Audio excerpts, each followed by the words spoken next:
Assalamualaikum anak-anakku yang Bapak cintai. Terima kasih sudah melihat video Bapak. Tapi sebelum lanjut ke materi pembahasan, silakan anak-anakku klik tombol subscribe and like ya, agar video ini bisa digunakan di kemudian hari jika anak-anakku atau kalian semua lupa dalam penggunaan media pembelajaran. Kali ini Bapak akan bahas tentang bagaimana cara belajar daring di sekolah. Sebelum itu, silakan like and subscribe terlebih dahulu.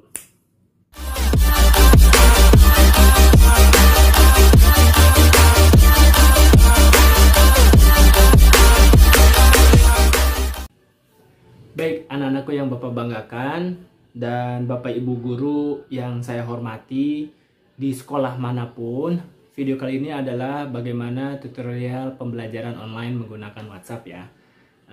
Ini dikhususkan untuk murid, biar bagaimana mereka tahu tata caranya, sopan santunnya berinteraksi dengan guru. Dan ini juga bisa sekaligus pencerahan buat Bapak Ibu guru, metode apa atau bagaimana step by stepnya belajar online menggunakan WhatsApp. Kita saksikan bersama ya. Baik, kita saksikan slide-nya berikut ini ya. Sambil disimak, sambil fokus penjelasannya. Kita saksikan bersama ya. Baik, kita saksikan slide-nya berikut ini ya. Sambil disimak, sambil fokus penjelasannya.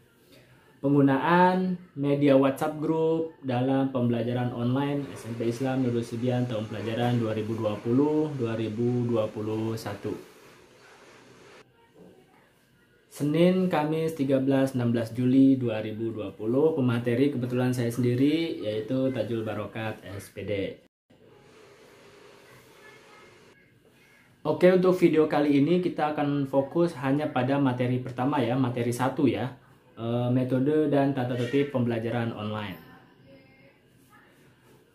Baik, murid-muridku, anak-anakku yang Bapak banggakan, khususnya untuk anak siswa-siswi SMP Islam Nurul Sibian dan pada umumnya untuk seluruh siswa-siswi yang ada di Indonesia yang menyaksikan video ini, persiapan dan persyaratan murid ini yang harus dilakukan siswa sebelum melakukan pembelajaran online. Pertama, tergabung dalam grup WhatsApp sebagai ruang kelas online. Karena kita menggunakan WhatsApp, pastikan diri Anda, siswa-siswa itu sudah masuk ke grup wali kelasnya, ke grup ruang pembelajaran online-nya.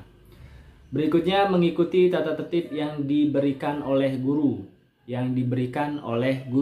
Jadi nanti di awal guru sudah membuat susunan tata tertib apa yang harus dilakukan siswa dalam proses pembelajaran. Yang ketiga, paket data internet atau WiFi. Nah ini dia, siswa-siswi harus tersedia paket data internet ya. Penggunaan paket data ini jadi penting karena yang digunakan adalah handphone media WhatsApp. Tapi bolehlah ini hanya sekedar solusi jika siswanya tidak memiliki kuota, boleh bergabung sama teman yang dekat rumahnya, tapi jangan berkumpul ya, maksimal 2 atau 3 orang setiap rumahnya untuk menggunakan atau belajar bersama. Tapi ini tidak disarankan satu rumah 20 orang, tidak ya, karena kita dalam masa pandemi seperti ini. Untuk solusinya 2 atau 3 orang dalam satu rumah bisa saling belajar bersama. Artinya ketika siswa tersebut tidak memiliki kuota atau tidak bisa membeli kuota, berkunjung ke rumah temannya, dia belajar menggunakan handphone temannya. Diutamakan teman sekelasnya ya, agar jadwalnya dan materi pelajarannya pun sama. Berikutnya adalah menggunakan WhatsApp di HP. Untuk siswa cukup di handphone. 5. Jika memungkinkan dan diberi izin dapat belajar bareng. Nah ini yang tadi saya jelaskan, dapat belajar bareng di ruang rumah teman sekelasnya. Oke. Dan berikutnya nih saya akan tambahkan adalah tentunya dipersiapkan alat tulisnya ya. Walaupun online, disiapkan alat tulisnya, pensil, pulpen, dan buku atau LKS sebagai sumber media pembelajaran yang paling utama, seperti itu ya. Itu adalah hal-hal yang harus dipersiapkan siswa sebelum pembelajaran dimulai. Jam pembelajaran akan dimulai. Nah, masing-masing sekolah, ini metode dan tata tertibnya, masing-masing sekolah akan berbeda mulai jam belajarnya, akan berbeda alokasi waktunya, tapi khusus di sekolah kita, SMP Islam Nurul Sibian, jam pelajaran itu akan dimulai jam 8 sampai jam 9, itu jam pertama. Jam kedua, 9.15, jadi ada jeda 15 menit ya untuk kalian melakukan hal-hal yang mendesak seperti ke kamar mandi atau hal-hal lainnya. Itu dikasih waktu 15 menit, 09.15 sampai 10.15 jam kedua. 15 menit kemudian jedanya 10.30 sampai 11.30 adalah pelajaran jam ketiga. Jadi dalam satu hari kalian akan belajar 3 mata pelajaran. Ya, 3 mata pelajaran per hari dari hari Senin sampai hari Jumat. Berikutnya yang harus kalian lakukan adalah absensi Anda lewat pesan suara mulai jam 08.00 sudah menyatakan hadir.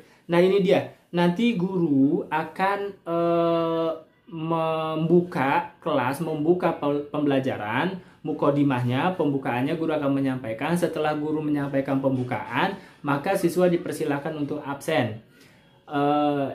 Yang disarankan di sini absen adalah menggunakan pesan suara. Tujuannya agar tidak ada tipu-tipu, tidak ada orang tua yang absen, anaknya main, tidak ada yang habis absen terus tidur, ya. Karena nanti akan ada tata cara untuk mencari anak, mengecek kesiapan anak, apakah anak tersebut benar-benar belajar atau cuma absen terus ditinggal tidur atau ditinggal pergi. Oke ya. Menggunakan pesan suara. Dan tidak boleh terlambat. Absensi suara ditunggu 10 menit. Ingat, absensi dari pembukaan guru itu 10 menit aja. Lewat dari 10 menit dilarang ambil absen dan dinyatakan alfa. Nah, itu dia ya. Hati-hati, Diapin peraturan cukup ketat. Jika alfanya sudah melewati standar maksimal, standar minimum, maka bisa dinyatakan tidak naik kelas. Oke, hati-hati. Pembelajaran online adalah belajar di rumah, bukan libur. Hati-hati, tetap belajar dan administrasi absen, hak dan kewajiban absen harus terpenuhi. Berikutnya adalah materi yang akan diberikan setelah absensi berupa video, PowerPoint, file, artikel, buku, dan LKS.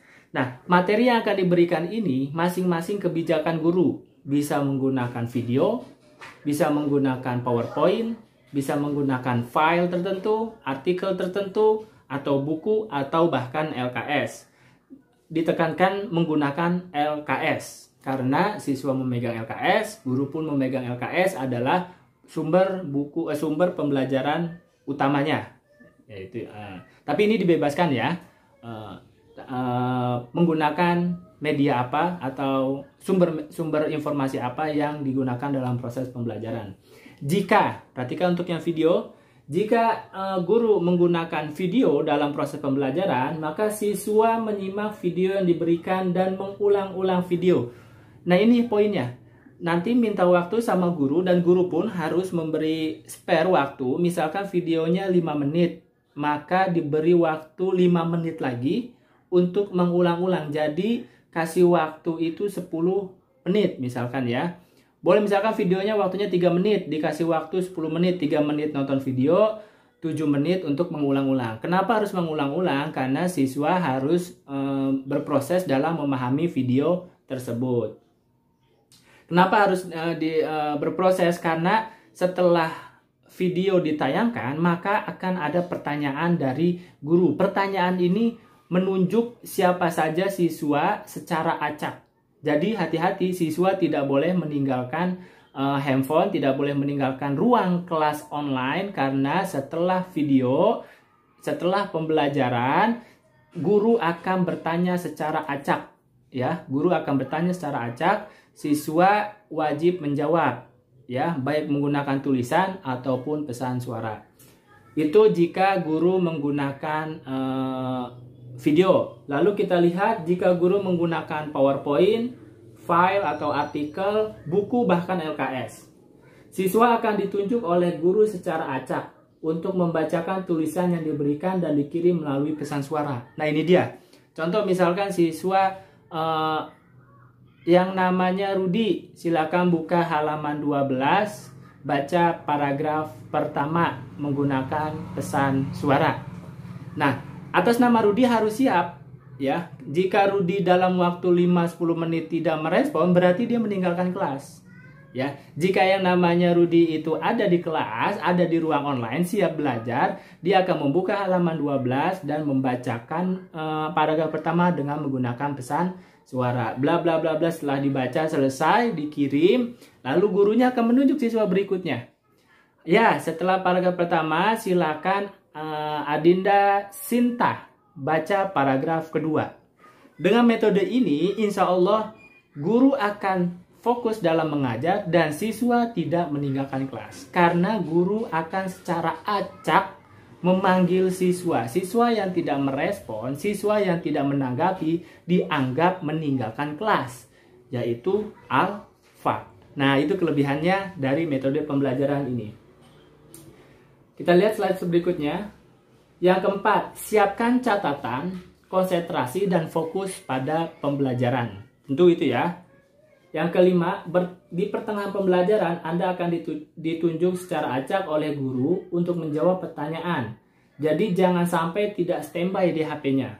Jika ditanya, siswanya tidak menjawab atau tidak merespon, maka siswa dianggap alfa yang tadi saya jelaskan. Jadi dari 1 jam pelajaran itu, siswa tidak boleh kemana-mana karena guru akan bertanya secara acak. Siapa saja kemungkinan bisa. Bahkan nama yang disebut 2 kali pun bisa. Misalkan nama Udin udah disuruh. Nah, untuk berikutnya Udin lagi yang disuruh. Itu kemungkinan bisa. Jadi jangan merasa, saya udah disuruh nih sama Pak Guru, sama Bu Guru. Yaudah tinggalin. Enggak, belum tentu. Karena ada kemungkinan dipanggil kembali. Itu untuk mengecek kesiapan siswa. Apakah benar siswa ada di tempat atau tidak. Yang keenam, pastikan koneksi internetnya stabil, bisa lewat wifi atau paket internet masing-masing. Seperti itu. Berikutnya adalah dilarang menulis, mengirim gambar, stiker, emoticon yang mengganggu jalannya pembelajaran. Atau kalau anak sekarang bilang spam ya. Kecuali diizinkan oleh guru. Ini anak-anakku, murid-muridku. Kenapa hal ini perlu disampaikan? Karena dalam proses pembelajaran ada saja anak-anak yang nakal nih. Yang gurunya bilang, anak-anak tolong baca video tolong simak video ini 10 menit. Dilihat, diulang-ulang dan catat poin yang penting. Anak-anak spam. Oke Pak, oke Bos. Ya kan? Baiklah. Dan seterusnya. Nah, itu yang dilarang.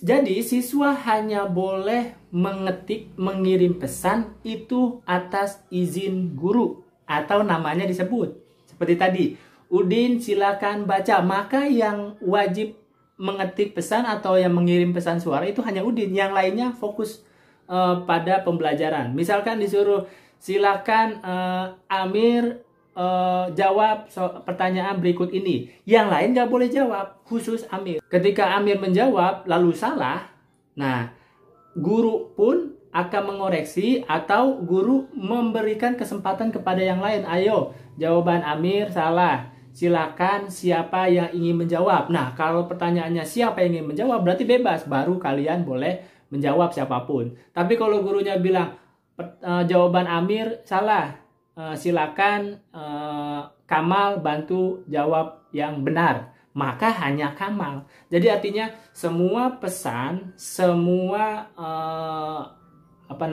pesan suara atau ketik atau jawaban atau tulisan yang boleh atas izin gurunya. Jadi enggak semua siswa ngomong, enggak semua siswa nyaut, enggak semua siswa ngirim spam, foto, video, stiker yang lainnya yang dapat mengganggu pembelajaran.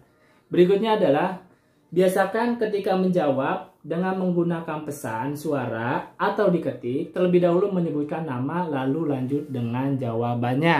Nah ini dia, agar guru langsung menulis daftar nilai kalian di buku nilai itu dengan mudah. Contoh ada pertanyaan, silakan jawab yang namanya Rudi. Jawab pertanyaan berikut. Pertanyaannya, benua Asia terdiri dari beberapa negara. Sebutkan negara-negaranya. Tolong jawab dengan menggunakan pesan suara. Misal seperti itu. Lalu si Rudi menjawab. Cara jawabnya adalah, si Rudi harus menyatakan seperti ini. Nama saya Rudi, kelas 9B. Misal, nama saya Rudi, kelas 9B. Jawab pertanyaannya, negara-negara yang ada di Asia. Jawabannya adalah disebutkan satu-satu. Nah, seperti itu jawabannya. Ketika itu, guru akan mudah mengecek, oh ini suaranya Rudi, karena si Rudi sudah memperkenalkan diri terlebih dahulu. Jika tidak menggunakan nama, maka guru akan kesulitan. Ini tadi siapa ya? Ya. Seperti itu. Itu juga tulisan. Kalau jawabannya diketik, maka biasakan awalan ketikannya sebutkan namanya dulu. Diketik dulu namanya. Biar nanti diperiksa, ada mudah gurunya dalam memasukkan nilai. Seperti itu ya. Caranya adalah sebutkan nama dulu, baru jawabannya. Nah, seperti itu. Berikutnya adalah, dan lain-lain yang bisa ditambahkan guru masing-masing mapel untuk kelancaran proses pembelajaran. Nah, kelancaran proses pembelajaran ini masing-masing guru ada metode yang diterapkan sesuai kebutuhan materi. Makanya poin 9 ini dikembalikan kepada guru-guru. Untuk murid, siapapun muridnya harus mengikuti aturan pembelajaran dari setiap guru. Karena setiap guru menggunakan metode atau teknik berbeda, jadi ada sedikit aturan yang ditambahkan, harus dipatuhi. Seperti itu ya. Baik, demikian tata cara belajar online SMP Islam Nurul Sibian khususnya, dan pada umumnya bisa diterapkan di seluruh sekolah dimanapun kalian berada. Bisa diterapkan oleh bapak ibu gurunya, bisa diterapkan oleh siswanya, atau bisa diadopsi satu sekolahan. Ya, demikian video ini Bapak sampaikan untuk mempermudah kalian memahami tata cara pembelajaran online menggunakan media WhatsApp. Oke, terima kasih. Selamat belajar, tetap semangat. Ingat, tidak libur. Ini adalah belajar online. Terima kasih. Assalamualaikum warahmatullahi wabarakatuh.